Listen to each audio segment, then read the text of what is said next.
መጽሐፍ ቅዱስ የያዛችሁ የዛሬ መልእክቴ የሚገኘው የሐዋርያት ሥራ ምዕራፍ 1 ቁጥር 8ን ቆም ብለን እናነባታለን። እንደዚህ ይላል።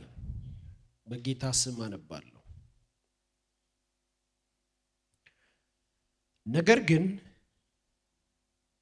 መንፈስ ቅዱስ በእናንተ ላይ በወረደ ጊዜ ኃይልን ትቀበላላችሁ።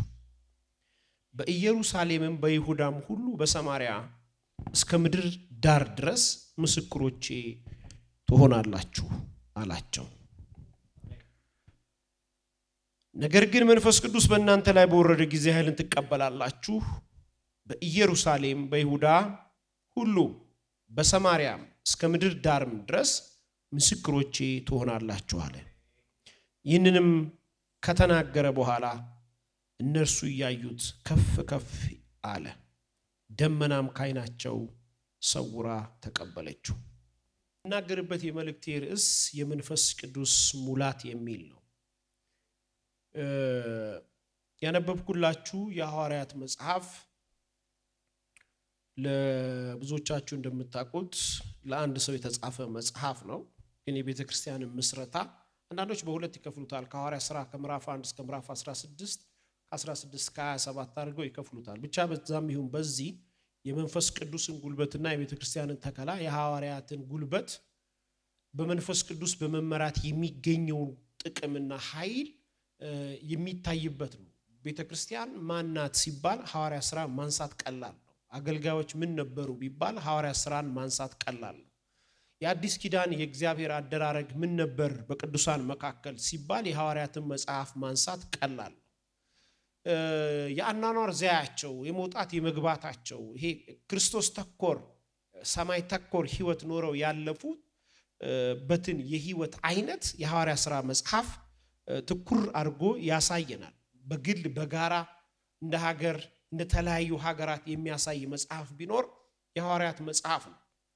በተለይ መንፈስ ቅዱስ የሚባለውን እውነተኛ አምላክና ፈጣሪ እኔ ብሄድ ይሻላችኋል፣ እኔ ከሄድኩ በኋላ ምልክላህ የሚመጣው መንፈስ ቅዱስ እሱ እስከ ዓለም ዳርቻ ድረስ ከእናንተ ጋር ይሆናል፣ ከኔ ዘንድ ያለው ወደ እናንተ ይነግራችኋል፣ እኔም በተቀበላችሁበት ጊዜ በውስጣችሁ ይቀመጣል፣ እንደ ማህተብ ይታተማል፣ ይጠብቃችኋል፣ ይመራችኋል፣ ኃይል ይሆንላችኋል፣ ብርታት ይሆንላችኋል፣ የኔን ህይወት በእናንተ መካከል በክብር ይስላል። ለሰው የማይቻለውን ነገር እንዲቻል የሚያደርገው ብቸኛ አቅምና ጉልበት ያለው መንፈስ ቅዱስ ነው። ስለዚህ ሐዋርያት መጽሐፍ ሰፊ ጥናት የሚያስፈልገው መጽሐፍ ነው። እኔ ግን ዛሬ ትንሽ አንድ 3 ሐሳቦች ላይ በመመርኮዝ ላሳያችሁ የፈለኳቸውን ሐሳብ በነጥብ አሳያችኋለሁ። የመንፈስ ቅዱስ ሙላት ውስጥ እንድንሆን መጽሐፍ ቅዱስ ያበረታታናል። የመንፈስ ቅዱስ ሙላት ምናልባት የምጽፉ ሰዎች በአንድ ቀን ጀንበር የሚከናወን አይደለም፣ በአንድ ቀን የሚጠናቀቅ አይደለም። የመንፈስ ቅዱስ ሙላት ምልክቶች አሉት። ለምሳሌ አንድ ሰው በመንፈስ ቅዱስ ተሞላ ብላችሁ አንዱ ምልክቱ በልሳን መናገር ነው። ሌላኛው ምልክቱ ትንቢት መናገር ነው። በኢየሱስ ክርስቶስ እሱ ጌታ ነው ብሎ መመስከር ነው። ብዙ ምልክቶች አሉት። የመንፈስ ቅዱስ ሙላት በአንድ ጀንበር ተጠናክሮ የሚሄድ ሳይሆን እኛ በጌታ ቤት ጌታ እስኪመጣ ድረስ በቀን ተቀን የህይወት ጉዛችን ውስጥ እንድንሞላው ሜንሽን ከተደረጉ ባይብሊካል ወርዶች መካከል አንዱ የመንፈስ ቅዱስ ሙላት ነው። የትኛውም አሁን 2000 ስንት ነን ያለን 2025 ነና የትኛውም የ2000 ብራንድ ኒው ካር ያለ ነዳጅ ይሄዳል አይሄድም። አዲስ ስለሆነ ውድ ስለገዛኸው ውድ ነው ያወጣው ብሂድ ማለት አትችልም። ግዴታ ሊያስኬደው የሚችል ምን ያስፈልገዋል? ነዳጅ እንደሚያስፈልገው ሁሉ በየዘመናት መካከል ሰዎች በክርስቶስ ኢየሱስ ከዳኑበት ቀን ጀምሮ ጌታ ወደ እነሱ እስኪመጣ ወይም ደግሞ እነሱ ወደ ጌታ እስኪሄዱ ድረስ ሊጠቀሙበት የሚገባ ትልቅ ትእዛዝና ምሪት መካከል አንዱ የመንፈስ ቅዱስ ሙላት ነው። መቋረጥ የሌለበት ህይወት ቢኖር የመንፈስ ቅዱስ ሙላት ነው። ከኔ ጋር ናችሁ? እመጣላችኋለሁ። ብዙውን ጊዜ መንፈስ ቅዱስ ሙላት ብለን ስናስብ ቤተክርስቲያን መተን ያለውን አትሞስፌር የመንፈስ ቅዱስ አትሞስፌር ተች ሲያደርገን መነካት መሞላት ይመስለናል። መነካትና መሞላት ይለያያል። መነካት ካለህበት ሁኔታ ወደ ሌላ ሁኔታ እንድትገባ አቅጣጫ እንድትቀይር የሚያደርግህ መነካት ሲሆን ሙላት ግን አቅም ነው። ሙላት ግን ትናንት ከነበረ ወይንም ደግሞ ጧት ከነበረ ከሰዓት ከነበረ ማታ በህይወት ላይ የምታየው ሙላት ነው። ሙላትና እድገት የተያያዘ የሁለት አንድ ሳንቲም የሁለት ገጽታ ናቸው። ልጆች ከተወለዱ በኋላ በቁመት በሰውነት በአመለካከት እንደሚያድጉ ሁሉ በእግዚአብሔር ቤት የተወለዱ የእግዚአብሔር ልጆች ሁሉ የሚያሳድጋቸው የመንፈስ ቅዱስ ሙላት ይባላል። አሜን ነው ሲጀዲጋስ አሜን። የማያድግ ልጅ ከወለድክ ሐኪም ቤት ነው የምትወስደው። የማያድግ ልጅ ወይ ቦርጩ ነው የሚያድገው ወይ ጭንቅላቱ ነው የሚያድገው። ቦርጩ ካደገ ማራስመስ ነው፣ ጭንቅላቱ ካደገ ደግሞ ፋሻኮር ነው ምናምን። አሁን በእግዚአብሔር ቤት የተወለዱ የእግዚአብሔር ልጆች በመስቀል ጣር የተወለዱ እያንዳንዳቸው ለተነገረላቸው ትንቢት ቦታ ጋር ደርሰው የእግዚአብሔር ሐሳብ በቤታቸው በኑራቸው ተገልጦ ለክብር እንዲሆኑ ካስፈለገ ያንን የሚያስፈጽም የእድገት መሰረት አንዱ ትልቁ መንፈስ ቅዱስ ሙላት ነው። የመንፈስ ቅዱስ ሙላት ሁለት ጸጉር ስታበቅል የሚቆም በእግዚአብሔር ቤት 40 ዓመት ስታቆይ የምዘገይበት ጉዳይ ነው። የመንፈስ ቅዱስ ሙላት አንተ እዚህ ምድር ላይ እስካለ ሁሉ መኪናው ያለ ነዳጅ እንደማይሄድ አንተም የክርስቶስን ሕይወት ኖረ ክርስቶስ የነገረህ እጅ ላይ ገብቶ ለብዙዎች መድኃኒት የምትሆነው በመንፈስ ቅዱስ ሙላት ሰሪዳምቲ መንፈስ ቅዱስ የሁል ጊዜያችን እንጂ ጉዳይ አስፈጻሚያችን አይደለም። ጉዳይ አስፈጻሚ አይደለም። ግዴታ ጉዳያችንን አያስፈጽምም እያልኩ ግን አይደለም። በጣም ቴንሽንሊ ነው ጉዳያችን የሚያስፈጽም። በጣም ሲሪየስሊ ነው። ኢምንት የምትይውን ነገር ሁሉ ኮንትሮል አድርጎ ወደ ውበት የሚወስድ መንፈስ ቅዱስ ነው። ፊልም የምታረገውን ውስጥ ላይ ያለውን ቃላት ያጣህለትን ጉዳይ ሶልቭ ሊያደርግልህ የሚችለው መንፈስ ቅዱስ ነው። በጣም ኢምንት የሆኑት ነገሮችን ሁሉ ይመለከታቸዋል። አንቺ የረሳሽውን የረሳኸው ነገር ግን ጉዳይ አስፈጻሚ አይደለም። ሙላታችን ነው፣ ክብራችን፣ ኃይላችን ነው። ሲጮህና አሜን በለኛ። ልታብራራው የማትችል ነው። ጆንያ ያለ እህል እንደማይቆም ሰውም ያለ መንፈስ ቅዱስ ጉልበት የለው። ቦልድነስ አቅም የጽድቅ ድፍረትን የምትጨምርበት አቅም መንፈስ ቅዱስ ነው። ትልልቅ ተራራዎች ቀላል የሆኑ ለምን መሰለ? ችለናቸው መሰለ? ትምህርታችን መቼ መሰለ ያሳልፈን? ትምህርት የማያሳልፍበት ዘመን ከፊት አለ። ገንዘብ የማያሳልፍበት ዘመን ከፊት አለ። ቴክኒክ፣ ታክቲክ፣ ቅልጥፍና አትችለውም። በጣም ዘመኑ እየፈጠነ ነው ያለው። ከፈጠነው በላይ መፍጠን የምትችለው ኤልያስ ላይ የመጣ ያ እጅ ያ ሙላት አንድ ሰው ላይ ልጸልይ አርካን ካዚሜ በጌታ በኢየሱስ ስም ያ እጅ አንተ ላይ ይምጣ። ሲጩና መንፈስ ቅዱስ ዛሬም ሕያው ለዘ ፐርሰን ይነካል። ትነካዋለህ፣ ትዳስሰዋለህ አለ። በሽታን ደግሞ ነቅሎ ያወጣዋል። አንዳንድ በሽታ በእጅ በመጫን ሲፈወስ፣ አንዳንድ በሽታ ግን የሚሄደው በሙላት ደግሞ አለው። አንዳንድ ችግሮች የሚሄዱት የመንፈስ ቅዱስን ሙላት እየጠበቁ ነው። ሙላቱ እስኪመጣ ድረስ የብሉይ ኪዳኑ ጸሐፊ ሆሴዕ እንዲህ ብሎ ጻፈ። ከላይ በኩል የሚመጣው ከቤተ መቅደስ ከተራራ ላይ፣ ምክንያቱም ክብሩ ወጣና ተራራ ላይ ሄደ። ከቤተ መቅደስ ወጣ፣ በር ላይ መጣ፣ ከበር ላይ ወጣ፣ ከተማ በር ከዛ ውሃ ሰጠና ጥግ ጥጉን መጥቶ አለ የሞቱትን እያጠጣ በኩሬ ውስጥ ገባ ይላል። ስለ መንፈስ ቅዱስ የሚያወራ እና እኔ እዛ ሄጄ ለካ ቆምኳል። ስቆም ስለካው ቁርጭምጭሚት ይደርስ ነበር። ሙላት ነው የሚያሳይ። ቆይቼ ለካውት አለ ጉልበቴ ጋር ነው። ቆየውና ድጋሚ ምን አደረኩት? ምስኪ ቢሄድ እሶየው ቦታውን ቢለቅስ መንፈስ ቅዱስ ሙላት ስታቆም የምትለካው የለ። ግን የምትለካው ደግሞ አለ። በምን ሰውኛ ነው የምትለካው? በሰውኛ ነው የምትለካው። አየ ሲለካው ጉልበቱ ጋራ፣ ሲለካው ወገቡ ጋራ፣ ሲለካው ትከሻው ጋራ። አሁን በቃ መዋኘት ይችላል። የመንፈስ ቅዱስ ሙላት የጊዜ ጉዳይ ስለሆነ ኮንቲኒስሊ በህይወታችን ሲሪየስ አጀንዳ አድርገን እንድንይዘው መንፈስ ቅዱስ ከሚፈልገው መሰረታዊ ነገር መካከል የመንፈስ ቅዱስ ሙላት። ለመጸለይ ሊረዳ የሚችለው ሙላት፣ ለማንበብ ሊረዳ የሚችለው ሙላት፣ ክርስቶስን በህይወት ገልጠ ለብዙዎች ሰዎች ማሳየት የምትችለው ሙላት። ሙላት ከሌለ መኖራችን ክርስትና ከባድም አይደለም ቀላልም አይደለም። ማን ከባድ አደረገው? ስንት ኪሎ? ማን ቀላል አደረገው? በምን ተመዝኖ?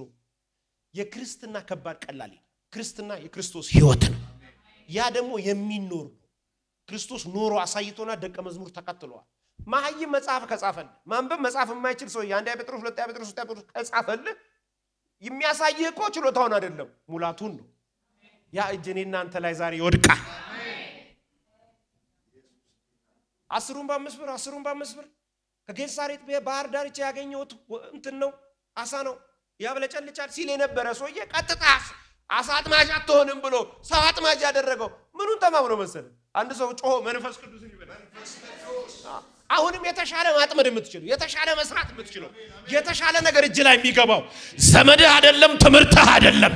በጌታ በኢየሱስ ስም ተነብያለሁ፣ መንፈስ ቅዱስ ነው። የሚታመነው አለ።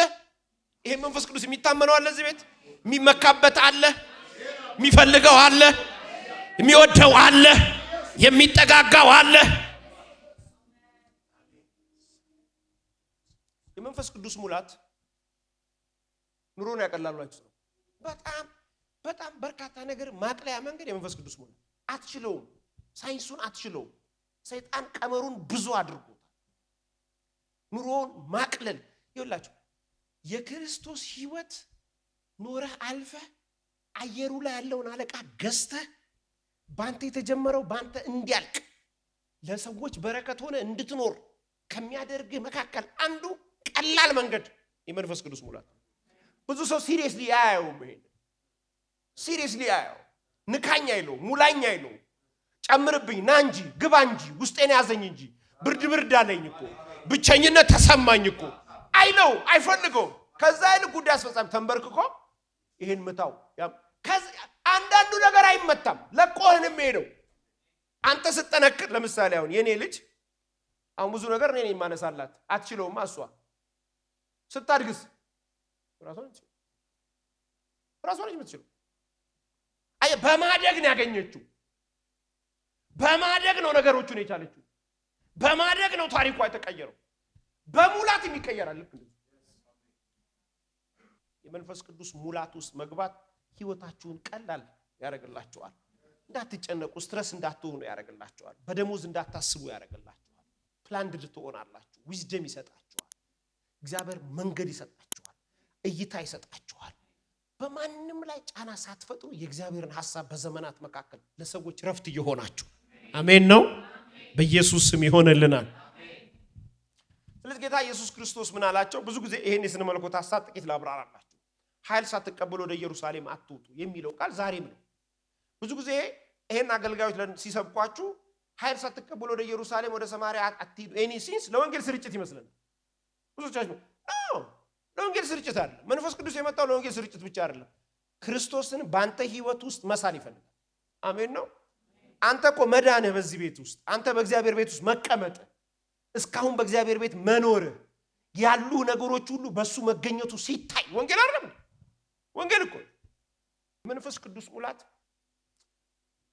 ውስጥ ነው የሚጀምረው። ማትችለው እንድትችል ያደርጋል። ባንተ አቅም ሊሆን የማይችለውን ነገር እንዲሆን ያደርጋል። ልትናገር የማትችለው እንድትናገር ያደርጋል። ወደ ምንጩ ጠጋ ያደርጋል። የመንፈስ ቅዱስ ሙላት ከዘርህ፣ ከትምህርትህ፣ ከእውቀትህ፣ ከልምምድህ ውጪ ለራሱ ሐሳብ ያዘጋጅሃል። በሰዎች ፊት ለፊት ሳታወራ እንድትደመጥ ያደርጋል። ኑሮን ያቀልላል እኮ ቢሮ ውስጥ ሆነ ወረፋ እንዲተደርድሮ ስትመጣ አንተ በቃ አታውቀውም። እባክዎትን እሳቸው ስራ አለባቸው ተብሎ ያንተ ተሰርቶ ልትወጣ። የመንፈስ ቅዱስ ሙላት ኑሮ አቅላይ ቅልል ብሎ እንድትኖር ያደርግልሃል። ሌላው ሲጨነቅ አንተ በጌታ ሰላም ትኖራለህ።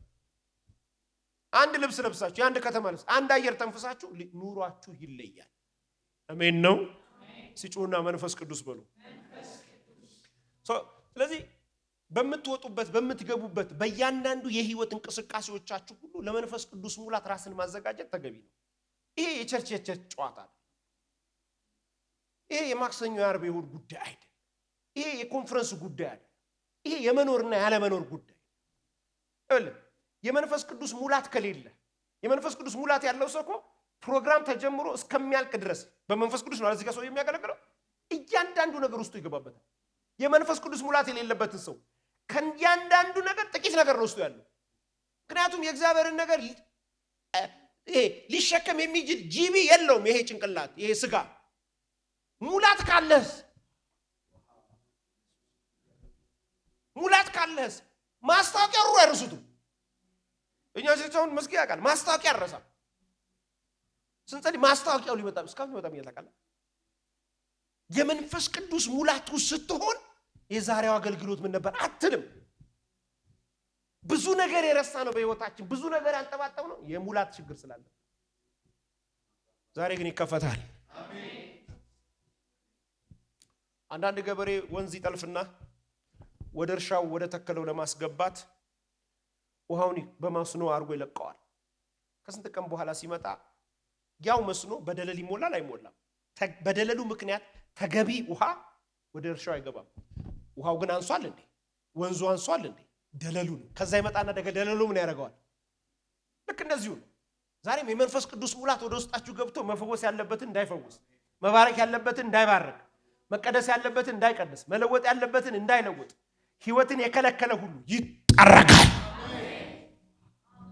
ስለዚህ ነገር ስለ መንፈስ ቅዱስ ሲያስተምር ወደ ብሉይ ኪዳን ይወስድና በቤተ መቅደስ ውስጥ 24/7 ሳምንት ነው 24/7 የሚበራው በቤተ መቅደስ ውስጥ ያለው ከዘይት ውስጥ መንጭቶ ብርሃን የሚሰጠው አመድ አለ። ያ አመድ ካህኑ ብቻ ይጥረገው ይላል መጽሐፍ ሲናገር፣ ሰው አይልም። አይገርም? ካህኑ ገብቶ አመዱን አውጥቶ ከሰፈር ውጪ ይጣል። አሁን ዛሬ ካህኑ የለም እኔ ያለው በኋላ ስንጸልይ እንደዚህ ነው የሚሆን።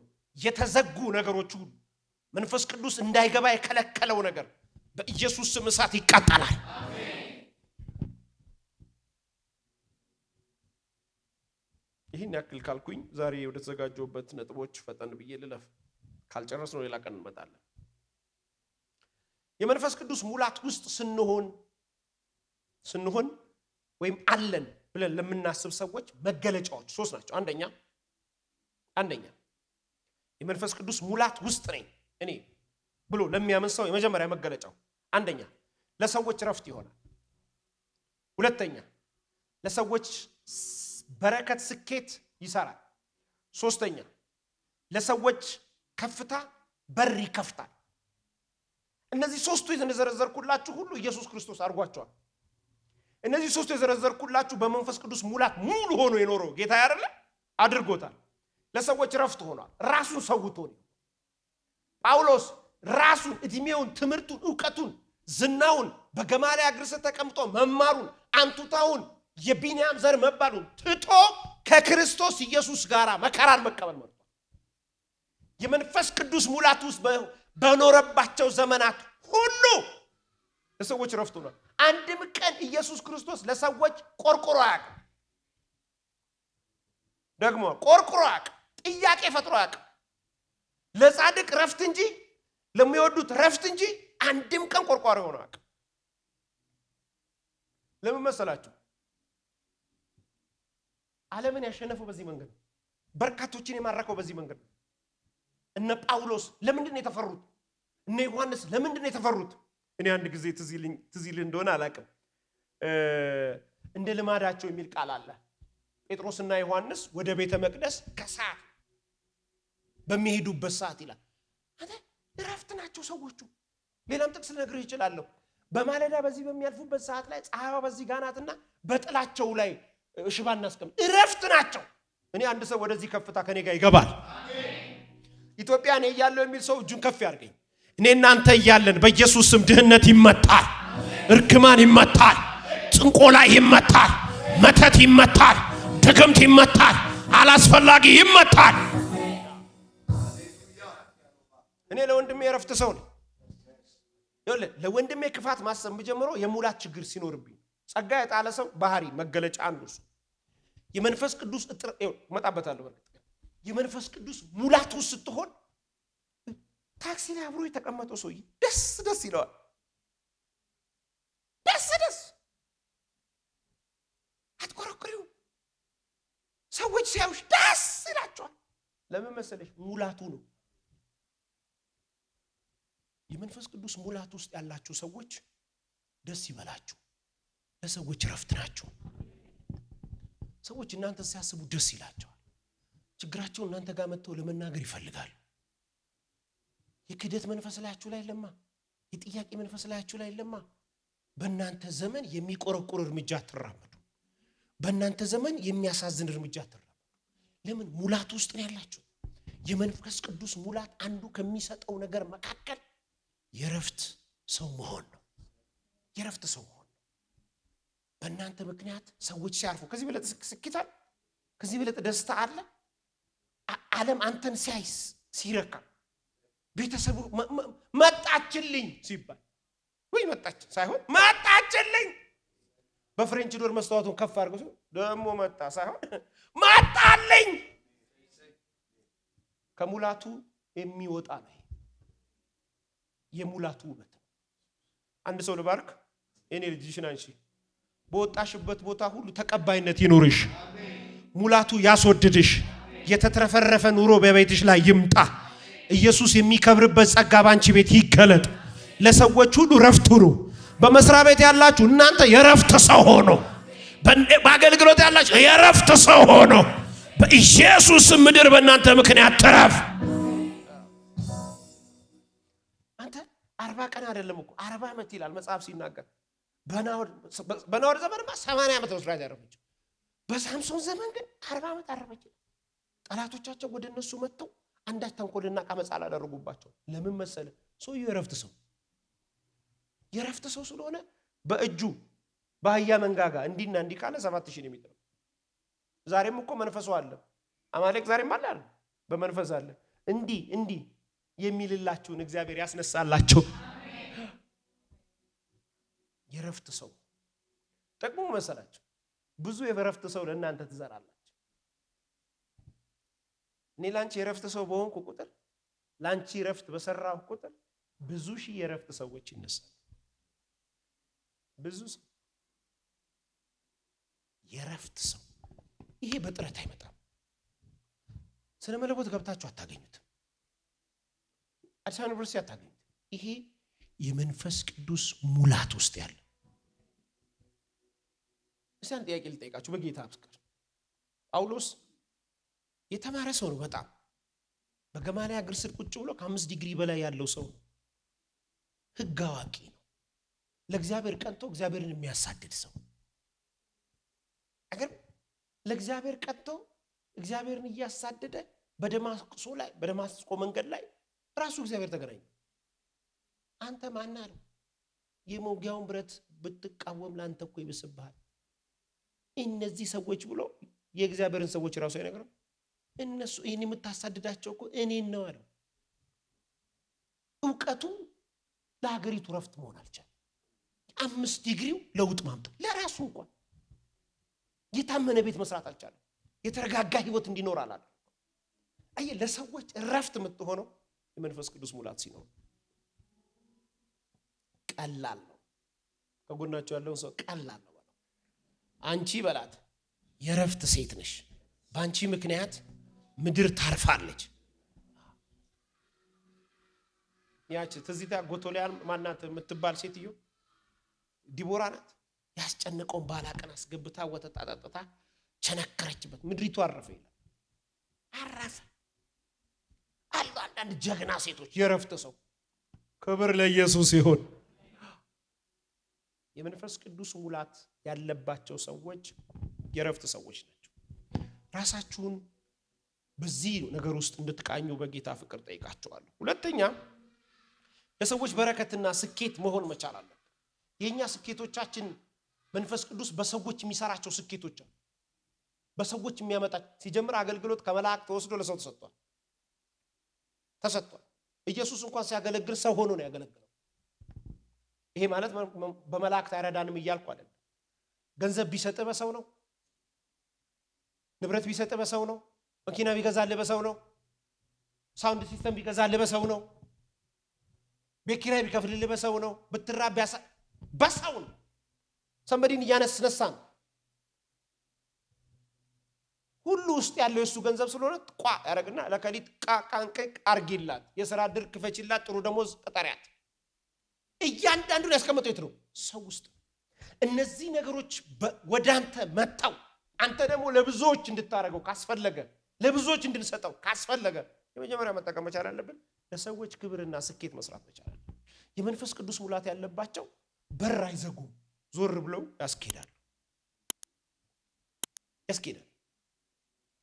የመንፈስ ቅዱስ ሙላት ያለባቸው ሰዎች ያም ለኔ ይሄም ለኔ እዛ ጋም ለኔ እኛውንም ለኔ አይሆን።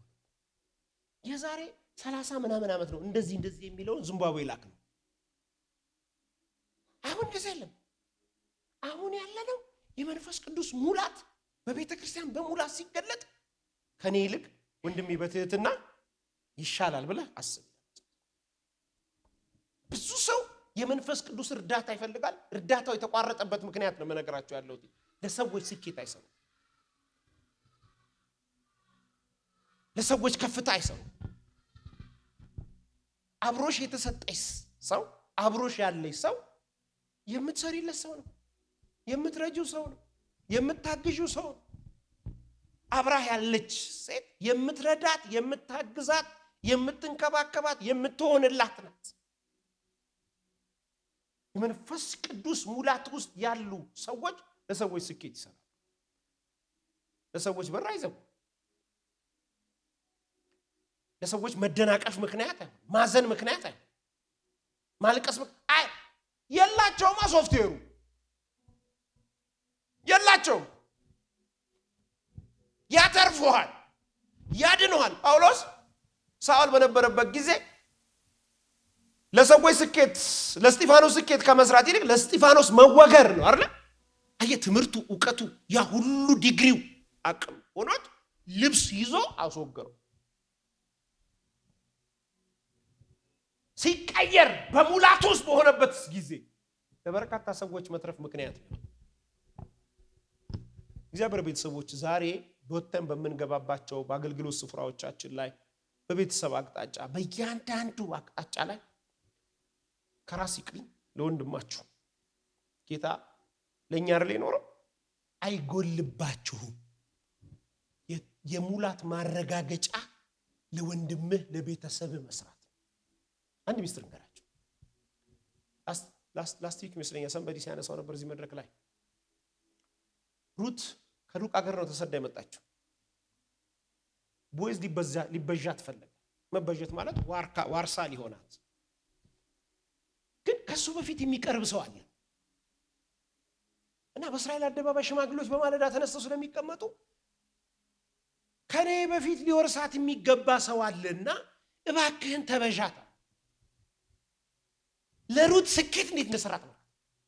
ለሩት የባለቤት ኢየሱስን ለማስቀጠል እኮ አያውቅም ይሄንን አጀንዳ። እሱ ህይወቱን ነው የኖረው። አይዞሽ ልጄ ሩትን ላገባት ልበዣት ነውና የኔ ሚስት ልትሆን ነው። ሞዓባዊት ናት።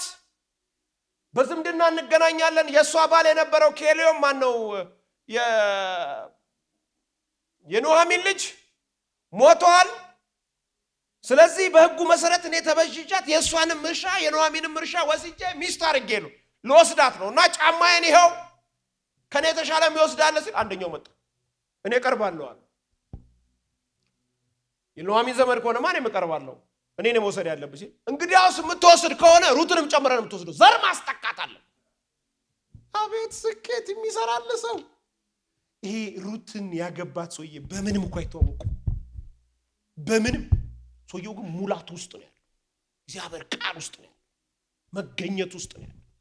እዚህ ጊዜ መጽሐፍ እንደምን ታውቃለህ? ብዙ ሀብት ሌላ ስለነበረው የሚቃላል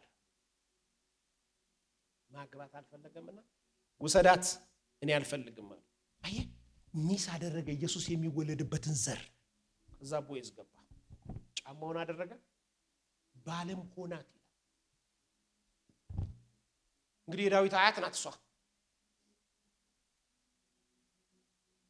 እግዚአብሔር ቤተሰቦች ለሰው ስኬት እንደ ቦዔዝ ስትሰሩ፣ ቦዔዝ ለሰው ስኬት ላለመስራት የሚችልበት ምክንያት ሰላምዬ አንድ ነገር ሀብታም ነው አይደለም፣ በቂው እኮ ግን ባለው ሳይረካ ለሰዎች ስኬት መስራት። በተደላደለላችሁ ጊዜ አትጠብቁ። ዛሬም በቂ ነው፣ ነገም ሌላ ስለሆነ አይገርምም። በህይወቷ አስበው ማታቀው ከፍታና ዘር ውስጥ ገባች። በነገራችን ላይ እሷ እንደዚህ መግባቷ እኛንም ይዛን የገባችው ኢየሱስ ከዛም ከዚህም እንዲሆን። በሙላት ውስጥ ስትሆኑ ለሰዎች ስኬት ትሰራላችሁ። የመንፈስ ቅዱስ ሙላት ታዲያ ለምን አስፈለገ? ጥቅ ማለት ምን አስፈለገ? በክብር መሞላት ምን አስፈለገ? ለሰው ስኬት ካልሆነ፣ ለሰዎች ረፍት ካልሆነ፣ ልትታይበት አይደለም፣ ልደምቅ አይደለም፣ እግረ መንገድ ነው። ዲስፕሌይ ላይ ያለቀ ሊደበቅ ይችላል? አይችልም። በተራራ ላይ ቆመ አይችልም። መድመቅ እግረ መንገድ ነው። መታየት እግረ መንገድ ነው። ዝና እግረ መንገድ ነው። ሌላውስ ረፍት መሆን ነው። ሙላቱ መጣ፣ ረፍት ነው የምትሆነው። ሀብት መጣ፣ ለትውልድ ረፍት ነው የምትሆነው። አሜን። ምንም ቢመጣ 30 መኪና ቢኖር 30 ነው አትነጁ። ምንም የመንፈስ ቅዱስ ሙላት ጥቅሙን ካላወቃችሁ ከሙላት እንደጎደላችሁ ትኖራላችሁ። የመንፈስ ቅዱስ ሙላት ጫማ መቀየር ያለ፣ የመንፈስ ቅዱስ ሙላት አገር መቀየር ያለ፣ የመንፈስ ቅዱስ ሙላት ልብስ መቀየር ነው። ተመልከቷቸው እነዚህ ወፎች ነው የተባለው። በጣም ኤሌመንተሪ ነው፣ በጣም ትንሽ ነው። እነዚህን ወፎች ተመልከቷቸው። አይዘሩም። እናንተ ለሙላቱ ነው የተጠራችሁ። ኢዮብ ደስ ያለው እንደዚህ ይምቃላለሁ። መንገዴ በቂቤ በወተት በቂቤ ታጠበ፣ ለብዙ ሰዎች ሳቅ ነበርኳል። እኔማ የሆነ ትውልድ እጄ ላይ ይቀባል።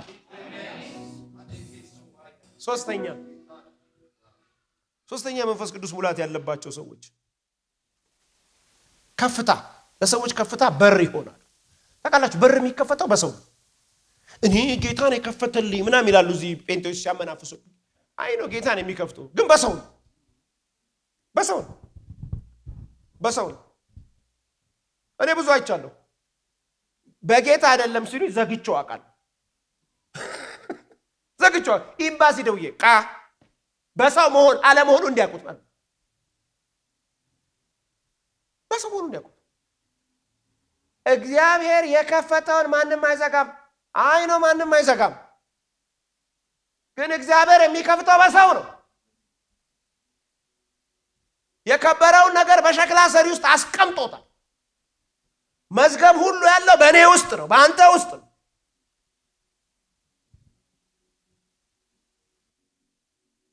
የመንፈስ ቅዱስ ሙላት ሲሞላህ ለሰው በር ትሆናለህ።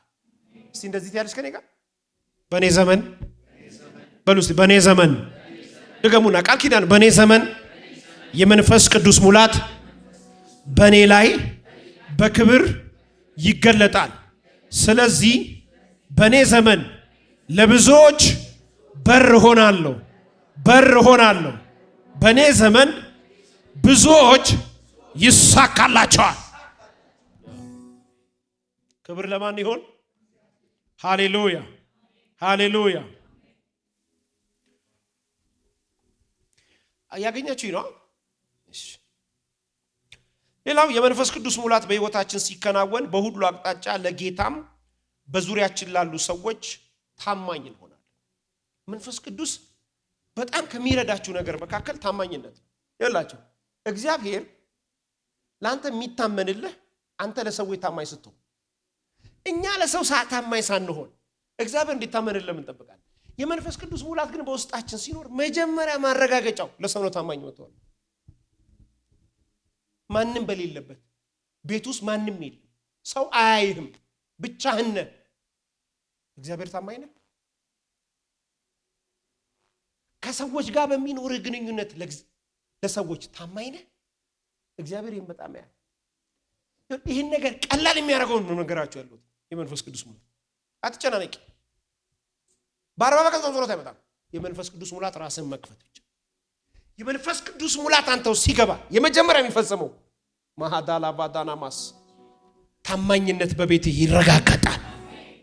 ምልክቱን ልንገርህ፣ ለማንም የማይነገር ሚስጥር ሰዎች አንተ ጋር መጥተው ይነግሩሃል። አንተስ እስከ ሽበት እስከ ሽምግልና ወደ መቃብር ይዘው ተገባለ እንጂ ለሶስተኛ ሰው አልነግሩም። መንፈስ ቅዱስ ምንድነው የሚያደርገው? ታማኝ ጌታ ኢየሱስ ክርስቶስ የካደው ጴጥሮስ ጋር እንዲቀጥል ያደረገው እኮ የእግዚአብሔር ታማኝነት። በነገራችን ላይ እኛም በእግዚአብሔር ቤት ያለነው እኮ እስካሁን ድረስ በብዙ በማይታመኑ የህይወት ደረጃችን ታምኖ ስላለ ነው በቤቱ ያለነው። ሙላት ግን ምን ያደርገናል? እሱ ታማኝ እንደሆነ እኛም ታማኝ እንደሆነ ያደርገናል። እግዚአብሔር የክብሩን ቤት ብቻ ነው የሚያከብረው። ለሚታመኑት ይላል መጽሐፍ፣ እሱ ምንድነው? ታማኝ ነው ይላል። ክብር ለጌታ ይሁን። የመንፈስ ቅዱስ ሙላት ታማኝ እንድንሆን ያደርገናል። ለምሳሌ እሱ እንዲህ ይላል፣ እኔ ታማኝ ነኝ፣ ወደ እኔ ኑ፣ አስራታችሁን ክፈሉ፣ አትስረቁኝ፣ ስጡኝና ፈትኑኝ፣ ታማኝ ያለ መሆኔ በዚህ ያሳይ። ደዌያችሁን እፈውሳለሁ፣ መከራችሁን ከመካከላችሁ አርቃለሁ። ኩኩና አሜኬላ በዘራችሁ መካከል አይኖሩም። በዚህ ኪስ ከታችሁ ብትና ይልባችሁ ፈትኑኝ። እኔ ምንድን ነኝ? ታማኝ። የመንፈስ ቅዱስ ሙላት ነው ለአስራት ታማኝ እንደሚያደርገው። በነገራችን ላይ ለአስራታቸው ታማኝ የሆኑ ሰዎች ጥሩ ሰዎች መስሏችሁ እንደሆነ አይደለም። የመንፈስ ቅዱስ ሙላት መኖሪያ ማረጋገጫ በእነሱ ላይ 1000 አግኝተው 100 ብር የሰጡ ሰዎች የመንፈስ ቅዱስ ሙላት ላያቸው ላይ መኖሩ ማረጋገጫ። 10,000 አግኝተው 1,000 የሰጡ ሰዎች የመንፈስ ቅዱስ ሙላት በራሳቸው ላይ መኖሩ ማረጋገጫ ምልክት። 1 ሚሊዮን ብር አግኝተው 100,000 ብር የሰጡ ሰዎች የመንፈስ ቅዱስ ሙላት በራሳቸው ላይ ለመኖሩ ማረጋገጫ ምልክት ነው። ለምን መሰለ? ሰው ለብዙ ነገር ላይ ይታመን ይችላል። ለገንዘብ ግን ከባድ። ጌታ ራሱን እኮ ያደረገው ከገንዘብ ጋር ጠኔ ድፋ እንጂ ለእግዚአብሔር መልስ። የመንፈስ ቅዱስ ሙላት ሲኖርስ አትሰርቂም፣ ያይሻላ። ዮሴፍ ያየኛላ አላ። ማንም የለም እኮ ምን ሆነሃል አንተ? ያራዳ ልጅ አይደለም ተዘርጋ በል እንጂ ያየኛል። ሙላት ውስጥ ነው ያለው። እምቢ ያለው ለምን ይመስላል? ሙላት ውስጥ ስላለ እኮ እንጂ ያችን የመሰለች ሽንኩርት የመሰለች ልጅ ስንቱ እኮ ለሀጩ መጥቷል። እንዲም ብሎ አይደለም እሱ በነፃ ነው ያገኘው። ያለምንም ቀይ ደብዳቤ ሄርት እንደዚህ ሳያደርግ ምናምን እኮ ነው ያገኘው። ተቀልዳለን። ሌላው በስንት መከራ ያጣውን እኮ ነው እሱ በቀላል ያገኘው። ለምን መሰለም ቢያለው ያየኛል አለ። ያየኛል ማለት የምንችለው የመንፈስ ቅዱስ ሙላት በውስጣችን ሲረጋገጥ። አሜን ይሁን። ለዛ ብቻ አይደለም እግዚአብሔር የሚያየን ለገንዘብም ያየን። ስልክ እንደመጣ ብዙ ሰው እጅ የለም። አንዳንዶቻችን ጋር ነው። እኔም የመንግስት ጋር ስለነበርኩ ነው የነበረኝ እና ትልቅ ነው ስልኩ። ደርሰበታል። ልጆች ነበራችሁ ብዙዎቻችሁ። እዚህ ጋር ትልልቅ ነበር እንደዚህ ስልኩ አረጋሽ አስራ ሲጮህ ቶሎ አናነሳው ስልክ አለው እንዲባል ማለት ብለን ነው። ከዛስ ቀስ ብለህ የምታወራ ሃሎ ነው የምትለው።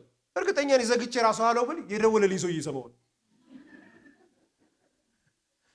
ሃሎ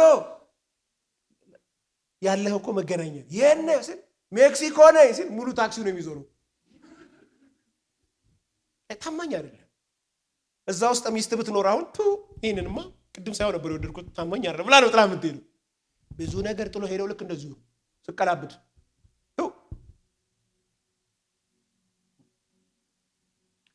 እግዚአብሔር ቤተሰቦች የመንፈስ ቅዱስ ሙላት ከሚሰጠኝ ትልቁ ስጦታ መካከል ታማኝነት ነው። ታማኝ ያልሆንኩት ታማኝ ላለመሆን ፈልጌ ሳይሆን የመንፈስ ቅዱስ ሙላት ጉድለት ስላለብኝ። ከዚህ ስጋ ማን ይለየኛል? ጥሩ ለመሆን ፈልጌ መጥፎ ሆናለሁ። ምንድነው መፍትሄው? ሙላት ነው ጥሩ የሚያረግ። ሙላት ነው ታማኝ የሚያረግ። አሜን ይሁን። የመጨረሻችን ልናገርና ጨርሳለሁ። ይሄ ለማለት ያክል ነው። እሺ የመንፈስ ቅዱስ ሙላት በህይወታቸው የሌሉ ሰዎች መገለጫ አንደኛ ለእግዚአብሔርም ለሰዎችም ስጋት ነው የሚሆኑት። እግዚአብሔርም ለሰዎችም ስጋት ነው የሚሆኑት። አጋጥሟቸው ያውቃል? በዙሪያቸው ያሉ ሰዎች ስጋት ሆነባቸው አጋጥሞ ያውቃል? አብሮ ይበላል፣ አብሮ ይጠጣል፣ ግን ስጋት ነው። ትጠነቀቃለህ። ስቆጥር ራሱ እንደዚህ ብለን ነው አብሮ እኮ ነው። ችግሩ የመንፈስ ቅዱስ ሙላት እጥረት ነው። የመንፈስ ቅዱስ ሙላት እጥረት ሰዎች ሲኖርባቸው ለሰዎች ስጋት ይሆናሉ። የመንፈስ ቅዱስ ሙላት ህይወት የሌሉ ሰዎች መገለጫ ለእግዚአብሔርም ለሰዎችም ስጋት ነው የሚሆኑት። እዚህ በመጽሐፍ ቅዱስ ለእግዚአብሔር ስጋት ከሆኑ ሰዎች መካከል እስቲ ያሳይ።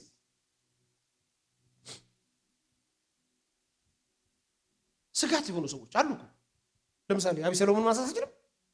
ስጋት እኮ እግዚአብሔር ቆንጆ አደረገው ፈጥሮ፣ ጸጉሩ ስንት ሰቅል እንዲሆን አደረገው፣ ሞገስ ሰጠው። ለእግዚአብሔርም ለዳዊትም ስጋት ነው ልጁ።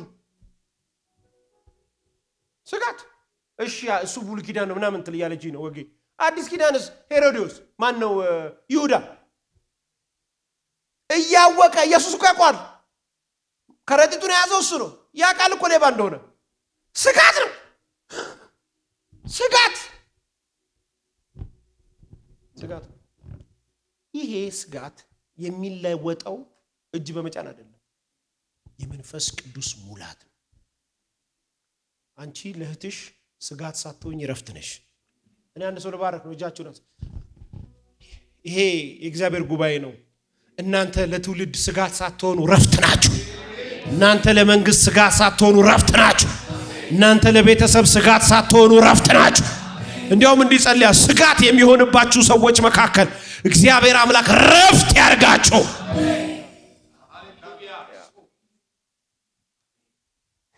አንድ ጊዜ ምስኪን ያዕቆብ